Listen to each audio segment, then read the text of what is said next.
I'm the executive director of Cohab. See some fresh new faces here, so thank you for coming this morning. Is that working? Can you hear me? All right, so this is A Million Cups. We do this every Wednesday at 9 a.m., and we have a different presenter like the awesome folks from the Cinnamon Roll House today. But we do this in partnership with the Kauffman Foundation. Kauffman Foundation and Cohab agree that it takes 1 million cups of coffee, give or take one or 2,000 to make a successful business. That probably keeps you guys up at night to think through all this stuff. So the purpose of this is for these guys to present for about 5 or 6 minutes, and then about 55 minutes of feedback from us to them, and we just have a dialogue about how they can help their business grow and scale. And this is happening all over the country. I think you said one of 66 company or cities now. We're one of the first 20 to bring this to your area. So what we'll do is we'll do about 55 minutes or so of time with the Cinnamon Roll House guys here, and then we'll wrap up with some entrepreneurial activities that are happening in our area, and we'll talk about what's coming up for next week. So I'm going to introduce Mr. Leslie here. Yes. And his wife Vicki, who are running the Cinnamon Roll House and tell their story. So go right ahead. Okay. You're on. Okay. Good morning, everybody. My name is Leslie Gardner. I am one of the owners of the Cinnamon Roll House with my wife, Vicki. I'll tell you a little bit about just kind of how we came about. My wife and I have been married for 26 years. We met working at Grandy's restaurants way back. Some of you guys may remember Grandy's. Grandy's had a lot of good product, and they also had cinnamon rolls. But the way we kind of came about it, once Grandy's shut down and had been gone for quite a while, of course, we also own another business, but we also started building a house. So every weekend we'd go out, where we started building this house, and we take our travel trailer out there while the people are building. And one particular day, my wife, Vicki, said, I really want a homemade cinnamon roll made from scratch, because nowhere could she go and buy one, right here in our local area. We don't have a Cinnabon or anything like that. And for some reason, when she said that, I always try to give my wife what she wanted. I didn't know I was going to give her a cinnamon roll house. But, so I said, that's a good idea. I really wish, we had somewhere, but instead, let's just try to make us some cinnamon rolls right now. At least you'll have a fresh baked cinnamon roll. So we started playing with some recipes that day, and believe it or not, we liked what we made, but we were like, I think we really need to work on this over time. Now, we didn't just work on it every single day, but it did take us 6 years to come up with the recipe that you are eating right now. That's us just constantly, every now and then, excuse me, on a fun night, coming home, trying to tweak the recipe and come up with a good product. So, of course, finally, we came up with something. We started getting serious about it. I said, well, let's see if we can find a place where we can possibly open a little restaurant. And then we started trying to come up with a good name and, of course, the concept. And, of course, finally, we found a place. And then the name we came up with was called the Cinnamon Roll House. Now, I'll tell you how we kind of came up with that name. After playing with so many different names, I figured we got a Waffle House, we got a Pancake House. Why not have a Cinnamon Roll House? So that's how that name kind of stuck with us. And of course, at our restaurant, and there'll be some more pictures up there, but at our restaurant, we do serve breakfast, lunch, and dinner. The breakfast menu is basically waffles and pancakes and bacon and grits and eggs and oatmeal, all of the things you could possibly kind of want for breakfast. Lunch, we have country fried steaks, kind of like Grandy's, chicken fried chicken, kind of like Grandy's had. But then we also have sandwiches, and in our sandwiches we have like smoked chicken salad sandwiches. One of our top sellers is called a turkey melt, and that sandwich is awesome by itself, the way it's made, but then a lot of people have been doing this thing called add bacon to it. Just add bacon, and it takes it to a whole nother level. And so for some reason, that thing is taking off and people love it. We also have yogurt and ice cream and excuse me, the thing we're trying to do is we love what we do.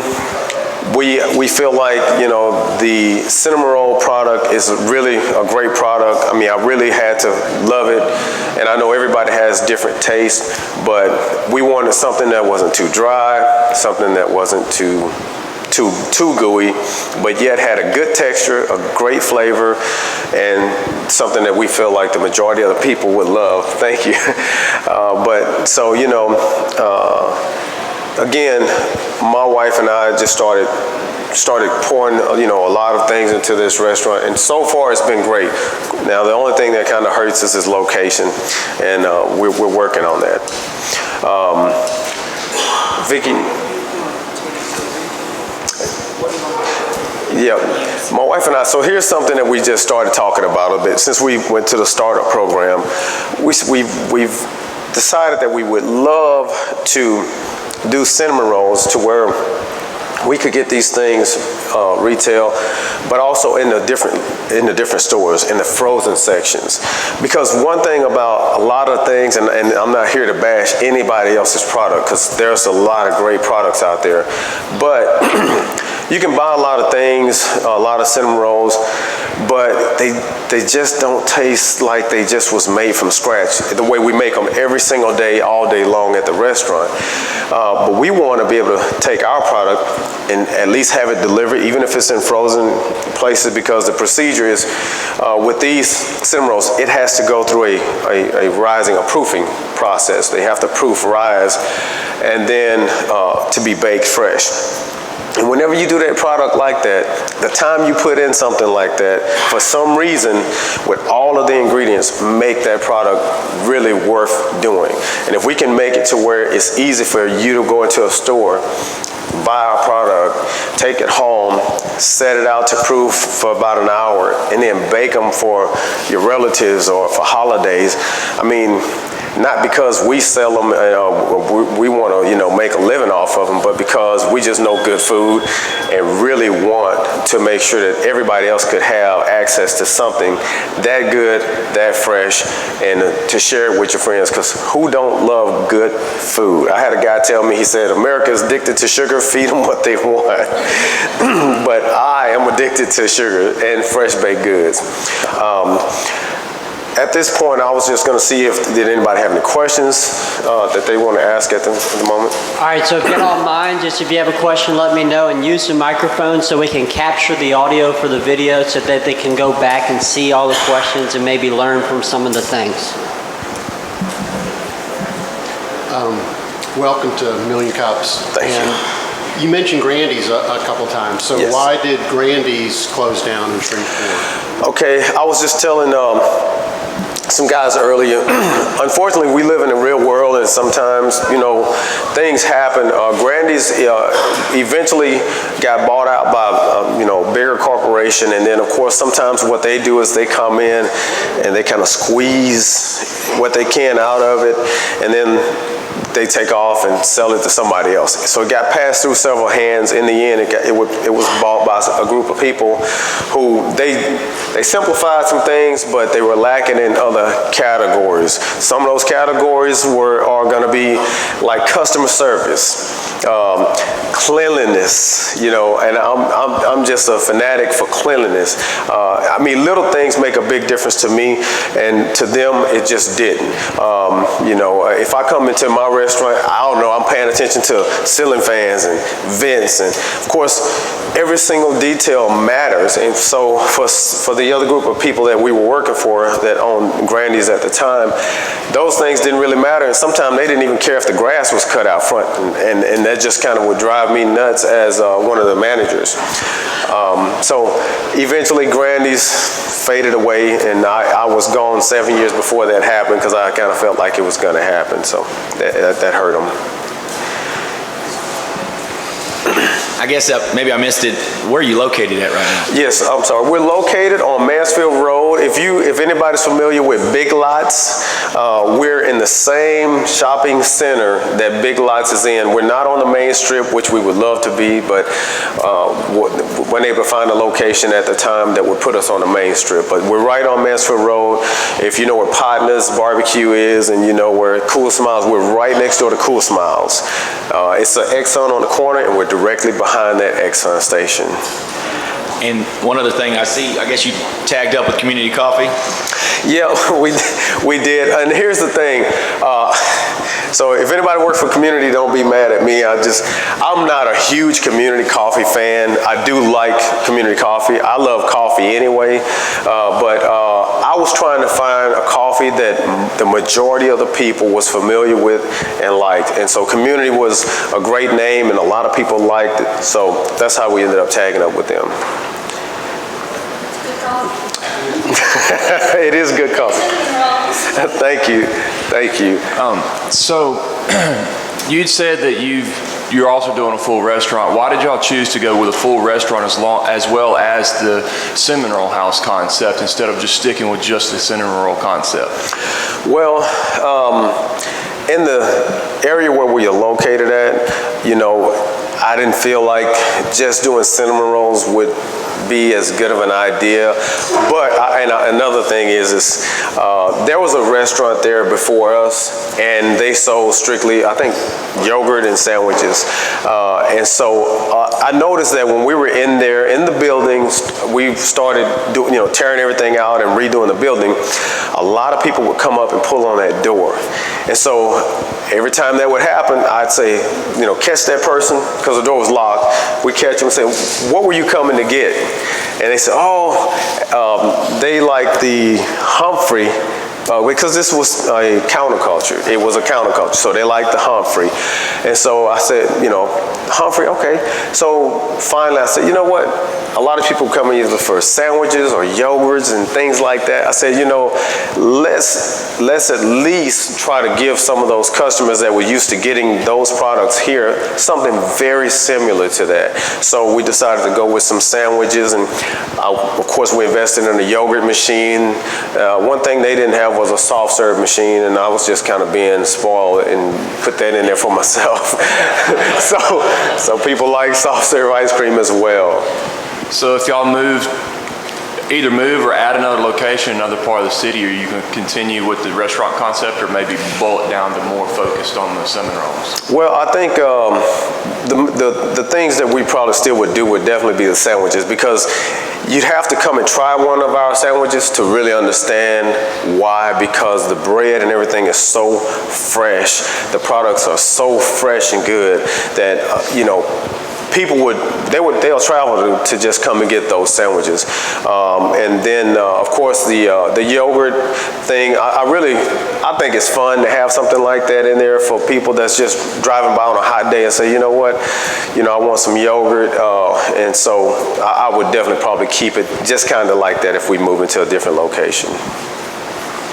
So I've got a good question for you. So we were talking about light bulb moments. So you came to the startup prize and had a light bulb moment that you could take the cinnamon roll and just make that scalable, get that out and actually sell that in multiple locations, package it and stuff like that.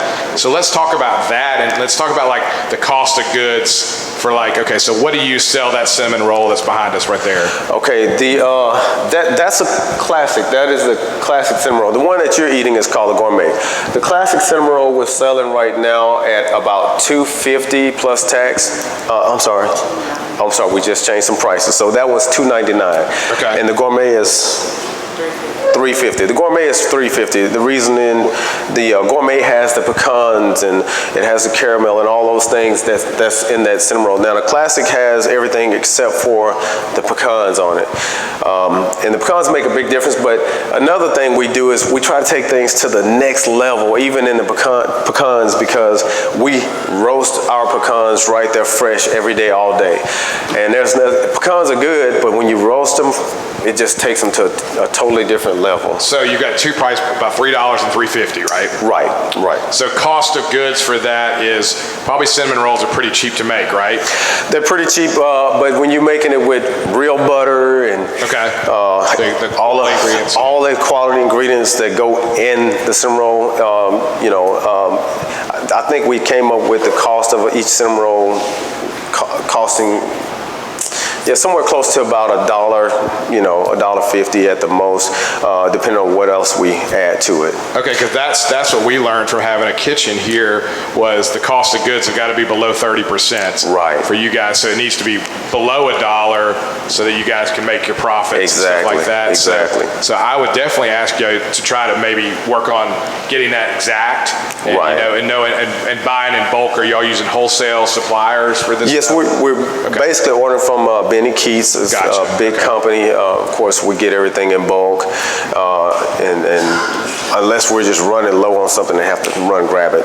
Yeah, because we just talk about key performance metrics and stuff like that. So trying to keep it below 30, because we've talked to restaurateurs who are here going, man, my cost of goods are 50% and I can't make any money. Well, there's your problem, where I'm buying it at Brookshire's or Albertsons or something like that. So if you take that concept and let's say you're making $2 on every one of these things, before your overhead and stuff like that. So now you actually got a scalable thing that you could be working day and night after 6 o'clock running these machines and making a lot of cinnamon rolls to put in a lot of places. Have you talked to people that want to carry your product? No. Well, we just kind of started talking about it ourselves. Okay. And that would be really the kind of like a little dream come true, to be able to do those cinnamon rolls to where we could just have them constantly going out to different places where people can start buying them and taking them home, baking them fresh themselves. That's going to be one of the best ideas we could come up with. So that's surely something we're looking forward to trying to get off the ground as soon as possible. Yeah, we've got a bunch of delivery services that have been presenting lately. There's places that would probably help you get your product out there, and everybody wants local. So I'm Right. sure Rhino Coffee might want to work with you. A ton of different people like that. Absolutely. Yeah, That'd good. be great. It's things like that, and talking to people is what's going to make the difference, because the main thing is landing in front of the right people with the right connections to be able to make those things fall into place. Because before we started this morning, we talked, his business kind of dies down around the dinner time hour. So Right. what if you were to run from 6 to midnight a whole batch of cinnamon rolls and stuff like that, just to get out to the, Just for the distributors. larger local public, right? Exactly. So that's right. That'd be awesome. That's exactly what we like to do. Good. Yeah, that's definitely something we're looking forward to doing. Cool. Has anybody else got another question? I think I saw one back there. I think Bobby had one before.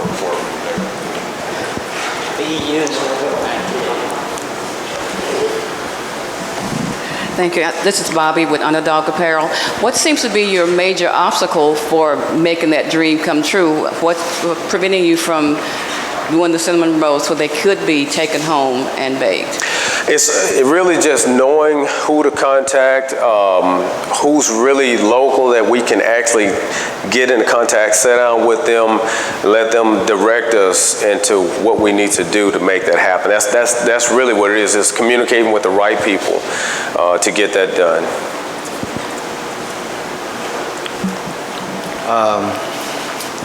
I don't know, I'm not sure if you answered this already, but what would you say, what motivated you to start this journey in the first place?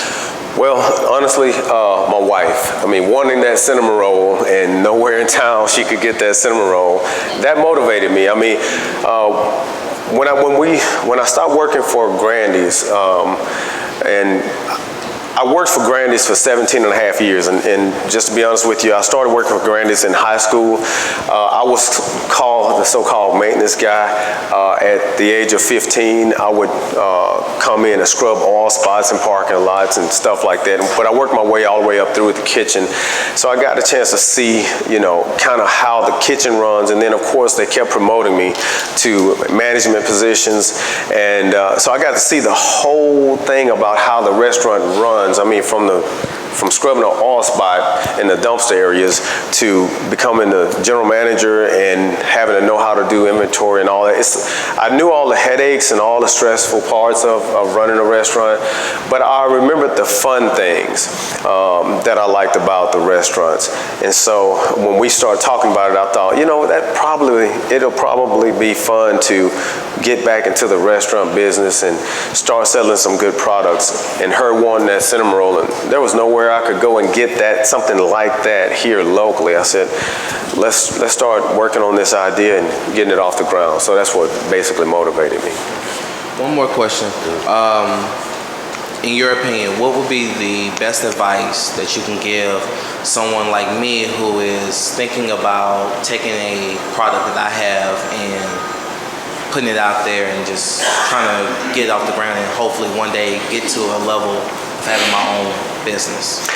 That's a good question. And I'm gonna tell you, we also own a carpet cleaning business. So, and we've been doing that for about 17 and a half to 18 years of that business. And I'll tell anybody, depending on the type of business you want to go in, but I'm just saying in general, one thing I had to make up my mind, even when I got ready to start cleaning carpet for a living, was no matter what I do, I wasn't gonna quit. I wasn't gonna give up. So I just basically said, you know, I set some goals. I said, if, you know, this first year I'd like to make this much money.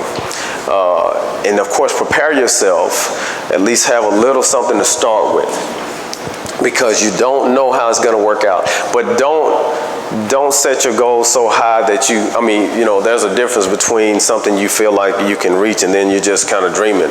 But I set goals. The first year I wanted to make this much, and the first year I actually doubled what I thought I would make. So I said, well, the second year I want to at least make this much, but I was trying to be as realistic as I could be. So the second year, I actually doubled that. And I said, you know what? The third year, it wasn't like a lot of money, but my goals were reachable. So the third year, I set a goal, and I actually surpassed it. Now, the higher my goals were being set, the limits were coming down to where it got close to reality. But then by the third year, I just decided I don't want to work for nobody else. I want to work for myself. Whatever it takes, I'm just going to fight through it. And of course, the logistics of everything is you got to deal with some things that no matter who you are, you got to deal with. And that's the tax people want their money. The insurance companies want their money, because you can't go on anybody's property and work without the right coverage. So you have to spend money. And so now today, God has blessed me to have, we had 7 vans, of course. One of our employees totaled out a van, but we have 6 vans, and before any one of those vans can go out and do a job, everybody else wants my money before I can send them out there to do the job. So you got to be realistic. Understand you're going to be faced with real life issues, because the truth is it does not matter that your title says you're owner. And one thing about me is, if you were to meet any of my crew, even at the restaurant or in the carpet cleaning business, you'll see my manager's shirts will say managers. Even on the carpet cleaning business, there'll be a supervisor or a lead technician. I apologize for that. Lead technicians, all of that. But whenever you see me, even on my business card, it doesn't say that I'm the owner. It just has my name, because really being the owner is nothing to brag about. It's just that when things go haywire, they want to know who's in charge. So as the owner, you need to be able to step up when the time is right, because I'll be working out with my crew, even on the carpet cleaning business. When I leave here today, I'm going to help my crew out. And when we're out there, there'll be a manager, there'll be a lead technician. And so when the people that we're working for want to know who's in charge, they never come and ask me a question, because my shirt don't say that.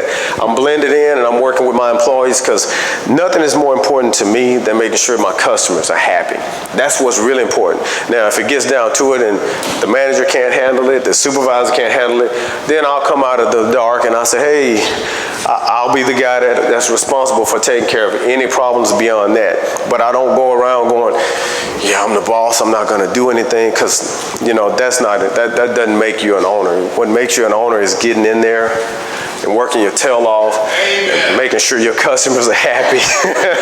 Work your butt off. And that's what I do every day. If I'm not in the restaurant, I'm doing carpet cleaning. There's no time where I'm really doing anything I want. Now, I will say this, the one thing I love, I have a lot of hobbies, but the one I love is we fly remote control helicopters, airplanes, and jets. So when I need that time, I go home and I pull out something and I go out and I start flying. So that's one of those things that I enjoy besides working my tail off. But I do enjoy what I do. I love gratification. You want to make sure your customers are happy, and I know I'm going a long time with that, but I want to just say this, nothing else matters. You got to love what you do, but make sure your customers are happy. And a lot of times people go into things just thinking about money, money, money, and of course we all need it. But my idea was, if my customers are happy, then I'll continue to make money. So that's the main thing. I'm sorry, was there another question? No, great hearing you talk on anything. Yes. But you had, the picture had one of your cinnamon rolls in a to-go box. So how much of your business on cinnamon rolls is to-go orders? I'm thinking of like donut shops, they sell a dozen donuts, take to a business meeting or something like that. You do? Right. How much of that business do you do? Actually, yes. I mean, and the way that happens is sometimes you never know. So when we get there in the morning, everybody's doing everything, making everything up fresh. We try to not overcook the products and have too much of the product, but we also want to make sure that everything's coming out hot and fresh. So some mornings we'll be selling them one at a time, constantly out the door. So we have several pans already made up first thing in the morning. But then somebody come through that's going to a meeting and they want to take our cinnamon rolls, and they'll come through and buy, a dozen or 2 dozen. And at that moment, we're quickly proofing some more, because they're being made fresh all day. But you have to have them proofing, because the slow part of it is waiting on that stuff to rise, and so even when you're making it. But yes, we do have quite a few of them that goes out, drive-through to-go orders, people picking them up, going to work. Just like, say, a meeting, something similar to this, they'll come and pick up a couple of pans of them. So it does happen quite often. Yes, sir. Good morning, Phil. Got a question for you. Yes, sir. How, in your internal communication structure, what do you use for your internal accounting? Because you have multiple things going on. Do you have I'll just throw it out there, Google Docs or any kind of online organizational platform that you use to stay in communication with your technicians, supervisory staff, so they all stay on the same page in collaborative efforts? Excuse me, that's a good question. Okay, so basically the way we do it, I'm kind of an old school guy. I like to keep things simple. I like to be organized, but I like to keep it simple.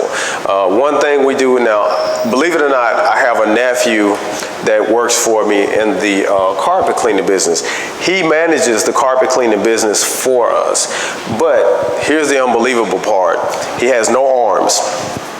His name is DJ. He drives with his feet. He has 2 phones, a phone on each shoe. And he has an earpiece that tells him whether it's the business line or his personal line. He can be driving. You can call him right now and say, I need to schedule a carpet cleaning.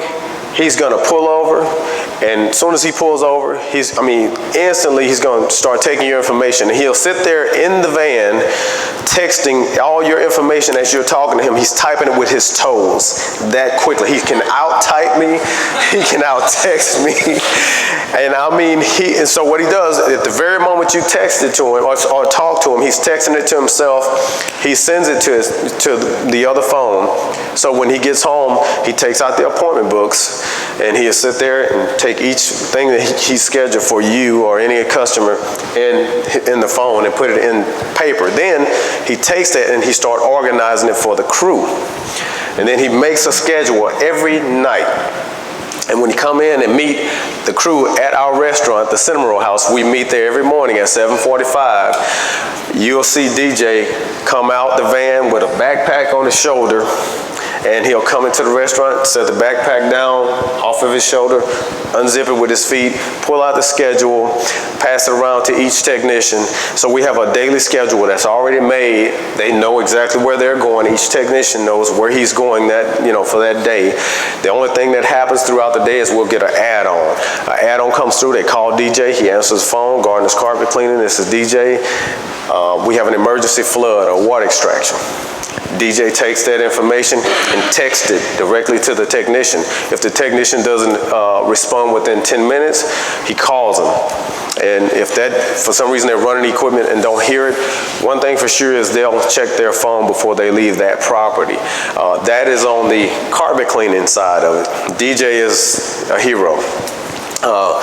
Of course, we have managers at the restaurant where, anything that's going on, there's a schedule made, basically the same. The manager makes us the schedule for the week for each one on that deal, because you kind of know how your week is going to kind of go. In a restaurant, it's easy to make that schedule compared to a carpet cleaning schedule. You got to do that every day because things change. Restaurant is kind of the same. So the phones, of course, and we have an accountant that does all our taxes and stuff like that. But as far as communication and knowing what we're doing, what we need, we always try to have enough hands, and thank God we have some great people that work for us that makes our life easier by being responsible people. If you need them, being professional, they're taking care of things. Of course, you're gonna every now and then run into somebody you say, I thought they were gonna work for us. If it's not working out, you already know how that goes. You got to just try to find somebody else to replace them with. Go ahead. Well, a little follow-up on that. Have you considered, or do you have anything that will allow the customers to provide you the information, like an online process? I'm not saying an e-commerce type facilitation, but do you have something for direct customer input on an online platform that you can keep track with orders, requests, and issues that come up? No, not yet, but that's a good question because we Google Sites. Google Sites, okay. Google Sites is what you said? Google Sites. Because we just had a meeting with Verizon and just talking about simplifying things with the iPad systems that they can put into your restaurant, and it'll track every single detail. And then you can also put things online where people can, order online and call. That way you get a ticket printed and it'll print automatically into the kitchen. When somebody calls something, it'll send it in by text or email. Yes. Did you have any venture capitalists, angel investors, or did you cash flow it all from the previous job? Okay, so that's a great question. And I'm gonna just tell you, sometimes I do crazy things, but who doesn't, right? Okay. Let me just say with the restaurant, I don't know how I managed to do this, but I talked my wife into let's use our life savings. Bad idea. So we basically took some savings that we had been saving for a long time, because when you got everyday bills, you have your savings, you have your budget, you know what you're doing, you kind of have an idea. Again, the restaurant business is a tough business. So, and I have to be honest with you, we don't have the best landlord, and our rent is pretty expensive. You gotta be real careful. I will say this, if you're thinking about doing a restaurant and you're gonna lease a spot from somebody else, take the lease agreement, trust me, take it to an attorney or somebody that knows how to read the lingo. Because there are things that sound like it makes sense, and there can be a couple of lines that will throw you for a complete loop. And that happened to us. And I'm not saying that our landlord is a person from hell. I'm just saying that there were some things that should not have been in there, because I'll give you an example. Air conditioning unit went out. I feel like the landlord should be responsible. We come into the restaurant one morning, there was water pouring through the ceiling in the kitchen area, but not over, thank God it wasn't over the food, but it was definitely over our desk and our computers. And I called him saying, hey, this AC unit is pouring water everywhere, I need you to see if you can get somebody out here to take care of that. He said, no, that's your responsibility. I said, I'm responsible for fixing your air conditioning? He said, yes, you are. So they faxed me a part of the lease with that paragraph, which still was worded in a tricky way, but the lease I signed said, I'm responsible for the air conditioning system. How does that work? I don't know, but that's why we're looking for a better location. Just for anybody that's thinking about doing that. Any more questions? Go ahead. Absolutely. I'll be good on the mic, even though I'm loud. So I guess going back, because I'm still fascinated by cost and how much money you make. So you obviously, walk me through your menu and what's your best profit margin? Okay. With the Cinnamon Roll House, and I wish we could get some more pictures up there. We'll kind of look at a few of these different pictures of the products that we sell.